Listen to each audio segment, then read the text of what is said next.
The thick manila envelope slid across my glass desk, stopping exactly 1 inch from my coffee mug. My father's hand was shaking, not from age, but from a deep, vibrating panic. "Clara, you have to fix this," he said, his voice tight and reedy.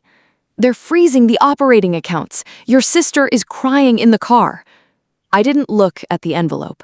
I looked at the smudge of dried mud on his left cufflink. He hadn't noticed it. That was the first thing I registered. The great Richard Vance, terrified, wearing a ruined shirt because he hadn't even paused to check his reflection before rushing over here. "I don't work for Vance Logistics anymore, Dad," I said, my voice barely above a whisper. "I haven't for 3 months." He slammed his palm on the desk, making my coffee ripple. "Don't play games with us. You built it, but we own it. You signed the transfer papers." I picked up my phone, opened my messages, and typed 3 words. "Read the contract." I hit send. He looked down at his screen, and the color completely drained from his face. Before we get to what he saw on that screen, if you're new here, please like and subscribe. It helps more than you know, and I'd love to know where you're watching from in the comments. To understand why a single text message could dismantle my family's empire, we need to go back 5 years. Back then, Vance Logistics wasn't a $2 million company, it was a leaking corrugated tin roof in an industrial park that smelled permanently of diesel exhaust, wet cardboard, and stale coffee. I was 22, working 80-hour weeks and sleeping on a cot in the back office. My parents had written me off as the disappointment early on. I was too quiet, too analytical, too unwilling to play the social games my sister Vanessa excelled at. Vanessa was the golden child. She didn't know how to read a freight bill, but she knew how to smile for the camera at the Chamber of Commerce mixers. When the business finally started turning a profit, my parents quietly shifted the official ownership to Vanessa. They told me it was for tax purposes. They told me I was too young to handle the liability. I just nodded, kept my head down, and kept working. They thought they had taken my company. What they didn't know, what they still don't fully understand until this exact moment, is that while they were busy arguing over who got the corner office, I was quietly restructuring the intellectual property. They thought they owned the business. They didn't realize they were just renting my infrastructure. For 3 years, I was the ghost in the machine. I negotiated the fuel contracts. I learned the exact weight distribution required to keep the DOT inspectors happy. I memorized the names of every dispatcher's dog and every warehouse manager's kid. But at home, I was invisible. My mother, Evelyn, would host dinner parties where Vanessa was introduced as the future of the family enterprise. I was introduced as Clara. She helps out with the paperwork. Helps out, not runs, not built. I didn't argue. I just kept building my secret leverage. I registered the proprietary routing software I coded under a separate LLC. I trademarked the specific logistics methodology under my own name. I told myself it was just insurance. I didn't want to fight them. I just wanted to be safe. Then came the night of my 28th birthday. We were sitting in the dining room, the heavy mahogany table my grandfather bought. Vanessa was wearing a new silk blouse, swirling her wine. My father slid a thick stack of documents across the wood. "It's time to formalize things," he said, not looking at me. "Vanessa is getting married next year. David's family is very traditional. They expect her to have a substantial portfolio. We're transferring the primary shares of Vance Logistics to her." I looked at the papers. Then I looked at my mother. "And my role?" I asked, keeping my voice perfectly level. My mother sighed, a sharp, theatrical sound. "Clara, don't be selfish. Vanessa needs the title for the wedding. You're just the operator. She'll be the face. You'll still have your job, of course. We can't run the trucks without you." My job. I had built a $2 million revenue stream from a bankrupt shell, and they were offering me a job? "There's something else," my father added, his tone turning cold. "We need you to sign an IP and licensing assignment. It transfers the software and the state transport licenses to the main company. Just standard boilerplate." That was the trap. If I signed it, they would own the software. They would own the licenses. I would be a prisoner. "I need time to read it," I said. "You have until tomorrow morning," my father snapped. "If you don't sign it, we'll bring in an outside consultant to replace you. You're replaceable, Clara. Don't flatter yourself." Vanessa smirked, taking a sip of her wine. "Just sign it, Clara. Don't make a scene." My father leaned forward, his eyes dead. "Sign it. She is the daughter, the heir. You're just a piece of shit who got a free ride." The room went completely silent. The ticking of the grandfather clock in the hall sounded like a hammer. I looked at the three of them, the golden child, the enabler, the patriarch. I picked up the pen. I signed the share transfer. But when my father reached for the licensing assignment, I pulled it back and slid it into my back. "I'm giving you the shell. The licenses and the software stay with me."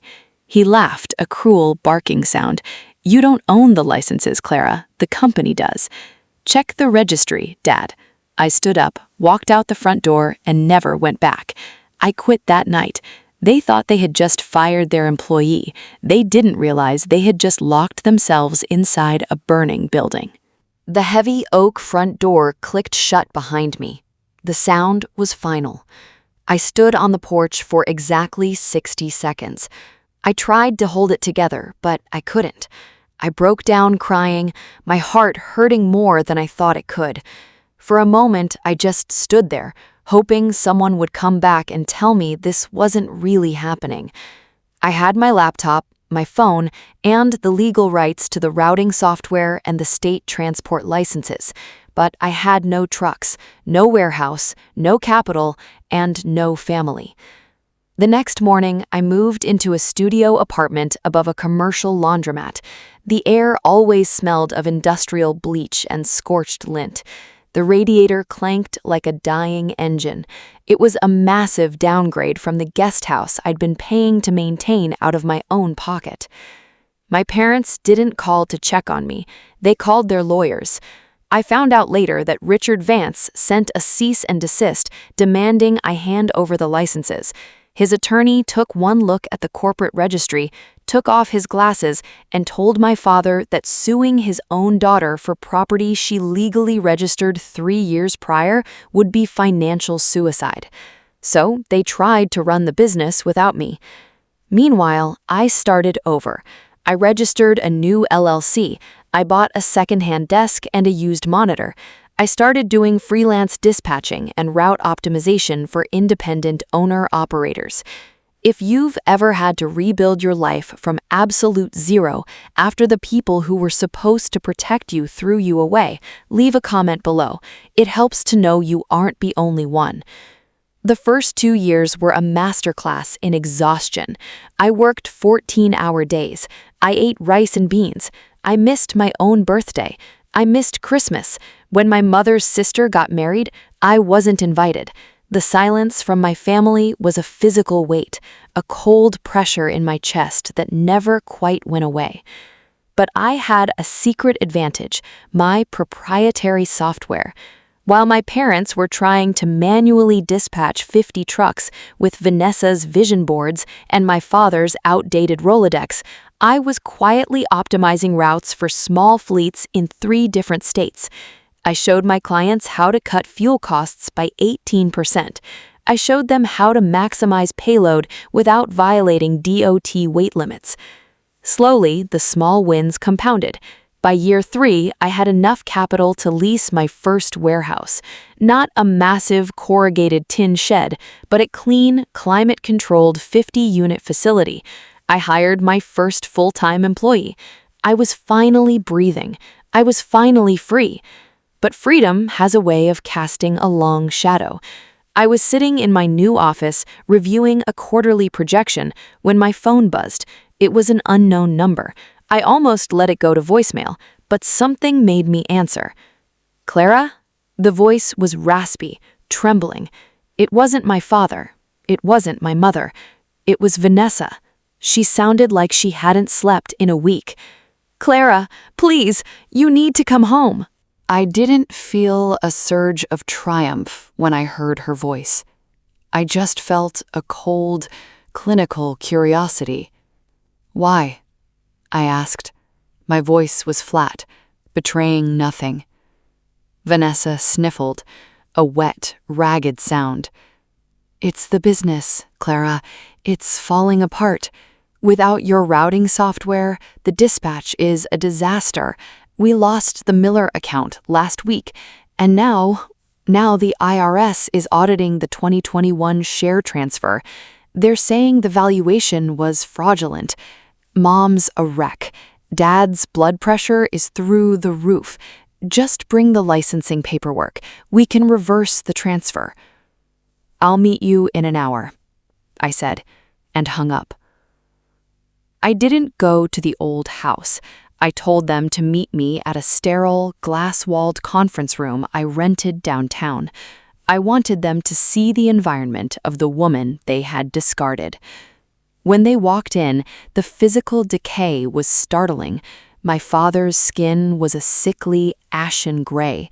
My mother's hands trembled so violently she couldn't clasp her designer purse. Vanessa looked like she hadn't slept in a week, her makeup smeared, her usual polished armor completely shattered. "You made us come downtown?" my father snapped, though the authoritative bite was entirely gone. "We need those licenses, Clara. The IRS just froze the operating accounts. They flagged the transfer of the state transport licenses. They're saying the company has been operating without valid authorization." "Because the company doesn't own them," I said, sliding a single crisp manila folder across the glass table. "I do." My mother gasped, clutching her chest. "But you signed them over. You gave them to us." "I gave you a draft," I corrected gently. "I never signed the final addendum. And since I never signed it, every truck that rolled out of your yard for the last 90 days was operating illegally." Vanessa stared at me, her eyes wide and panicked. "Clara, they're fining us $50,000 a day. You have to fix this. You have to sign it now." "If I sign it now," I said, keeping my hands folded in my lap, "I inherit 3 months of federal penalties and the back taxes on the fraudulent valuation." My father slammed his hand on the table, his face flushing red. "You ungrateful little—" "Dad?" I interrupted, my voice dropping to a whisper that made him freeze. "Look at page 4 of the audit notice." He opened the folder, his breath hitched. The silence in the room grew so heavy it felt like pressure in my ears. "It's not just the licensing fines," I said, watching his eyes scan the document. "The IRS is auditing the gift of the company shares. Because you transferred a $2 million asset to Vanessa for $0, they're classifying it as an unreported capital gain. You don't just owe the operational fines, you owe the government $400,000 in back taxes by Friday." My father stared at the number. $400,000. The silence in the glass-walled room stretched until it felt fragile, like thin ice over a deep river. "We can sell the yard," he finally rasped, his eyes darting around the room as if looking for an exit. "We'll liquidate the trucks, we'll pay the IRS, and you can come back. We'll give you a 20% stake, a real partnership." My mother nodded eagerly, reaching across the table to touch my hand. I didn't pull away, but I didn't turn my palm up to meet hers. "Yes, Clara, we were just scared. Your father's health. We just wanted to secure Vanessa's future. Family is everything." "Family is everything?" I repeated softly. I pulled my hand back and opened my leather portfolio. "You can't sell the yard, Dad, and you can't sell the trucks, because you don't own them." He blinked, his face twitching. "What are you talking about? We own the physical assets." "You own the leases, and the leases are tied to the operating licenses, which I own. If the licenses are suspended, the leases default. The trucks go back to the financing company, the yard goes back to the landlord." Vanessa let out a small, choked sob. "Clara, please, David is going to leave me. His family expects a clean portfolio. If we lose the yard—" "David isn't going to leave you because you're broke, Vanessa. He's going to leave you because he orchestrated this." My father froze. "What?" I explained, tapping the paper I'd just handed him. "The IRS doesn't just randomly audit a $2 million gift transfer. Someone filed a whistleblower tip, Form 211. I had my accountant trace the filing." I looked directly at my father. "David's family owns the commercial real estate firm that manages this industrial park. He knew the valuation was fraudulent. He tipped off the IRS.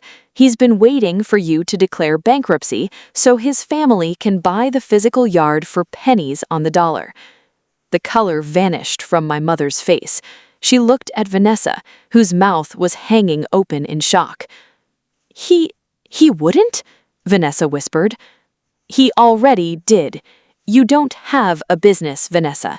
You have a very expensive, very public trap, and the IRS deadline is Friday." Vanessa shook her head, a frantic, jerky motion. "You're lying. David loves me. You're just making this up to punish us."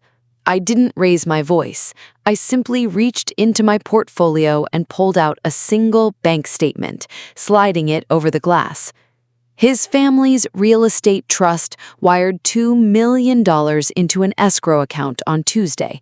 The funds are strictly contingent on the foreclosure of 442 Industrial Way. He didn't just tip off the IRS, Vanessa. He shorted your family's future. Vanessa stared at the paper. The silence in the room was absolute, save for the hum of the air conditioning. I watched my father's face as the reality settled over him. He looked at the bank statement, then at Vanessa, who was now quietly weeping into her hands. I expected him to comfort her. I expected a father's rage on behalf of her daughter. Instead, my father's eyes went dead and calculating.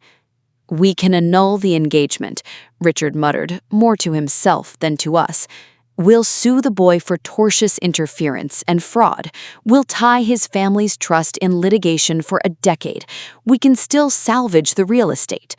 Vanessa looked up, her face pale and streaked with mascara. "Dad, you want to sue David? You want to destroy my life over a building?" "I want to save our assets," he barked, finally losing his composure. In that single sentence, the last illusion of my family shattered. They didn't care about Vanessa. They didn't care about me. They only cared about the ledger.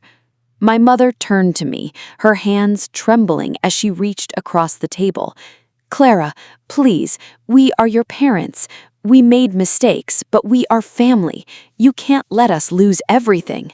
My father dropped the Patriarch Act entirely. His shoulders slumped, and for the first time in my life, Richard Vance looked small. "Clara, please," he begged, his voice cracking. "We'll give you 60% of the company. We'll make you CEO. Just sign the licensing addendum. Save us." I looked down at the addendum they had brought. I picked it up and skimmed the final page. "If I sign this, I assume the $400,000 in tax debt. The company walks away clean. David's family buys the yard for pennies, and you two get a clean exit." I dropped the paper back on the glass. "I built this company from a leaking tin roof. You told me I was a piece of shit who got a free ride. You were wrong. I was the only thing keeping you afloat." I walked to the door, pausing with my hand on the handle. "Read the contract, Dad," I said softly. I walked out of the glass-walled room and didn't look back. I didn't need to. The muffled sounds of my mother sobbing and my father shouting at Vanessa faded as the heavy door clicked shut behind me. Friday came and the IRS did not negotiate. They froze the remaining personal accounts and seized the physical assets of Vance Logistics. David's family bought the yard at a public auction for 30 cents on the dollar, but the wedding didn't happen. Once Vanessa had no family money and no business to bring to the table, David's traditional family suddenly found reasons to delay. Eventually, they called it off entirely. My parents had to downsize. They sold the big house with the mahogany dining table. I heard through a mutual acquaintance that they now live in a cramped condo across town. My father spends his days arguing with the IRS on the phone, and my mother hosts dinner parties for 3 people. They still tell everyone that I stole their company. They need that story to survive. I didn't gloat. I didn't send them anonymous gifts or taunting letters. I just went back to work. The warehouse was quiet that evening, smelling faintly of ozone and clean cardboard. I sat at my desk and looked at the routing software running on my monitor. Every green line on the screen was a truck moving efficiently, legally, profitably. I had built this, not for them, for me. People think revenge is loud. It's not. Revenge is just letting people experience the natural consequences of their own actions. You don't have to push someone off a cliff if they're already dizzy jumping. You just have to make sure you're not standing in the way when they hit the bottom. Your worth was never determined by the people who failed to see it. It was always determined by what you build when they walk away.